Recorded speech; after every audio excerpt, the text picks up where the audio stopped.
матур булган, яхшы булган. Төзекләндерү начар түгел инде ул. Әйбәт. Бөтенебезгә, яшьләргә дә, картларга да. Үзебезнең илебез матур булса, тагы да матур бит инде ул. Шикерчеләр микрорайоны тиздән иң спорт сөючән микрорайон исемен йөртә башламасмы әле? Шәһәрдәге бердән-бер стадионда әледән-әле теге яки бу спорт төре буенча ярышлар уздырыла. Хәзер моңа өстәп аның янәшәсендә мини-футбол мәйданчыгы һәм уен тренажерлар зонасы барлыкка килде. Строй Гранд подрядчы оешмасы быел 2 шәһәр микрорайонында һәм 2 авыл җирлегендә шундый объектларны сафка бастыра.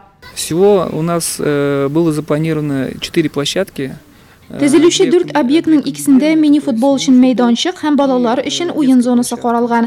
Кореев урамында төзелүче мәйданчык мини-футбол өчен генә. Яңа Еглай мәктәбе территориясендә шулай ук катнаш мәйданчык сафка баса. Иске Чаллы авылында тренажерлар мәйданчыгы төзелә. Объектларда төп эшләр тәмам. Спортны үстерүгә без әзер.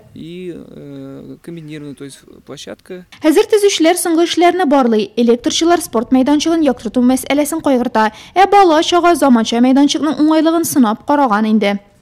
Очень хорошая, прикольная, интересно играть. Тут чисто, все земля, искусственная трава. Тиздән барлык 4 мәйданчык та рәсми төстә ачылыр дип көтелә. Бу яшел утрауларга карап, шәһәребезнең йөзе матурая, микрорайоннар тормышы җанлана, спорт белән шөгыльләнү мөмкинлекләре арта дигән нәтиҗә ясап була. Алдагы елларында исәпкә алсаң, районыбызда 10 универсаль мәйданчык төзелде.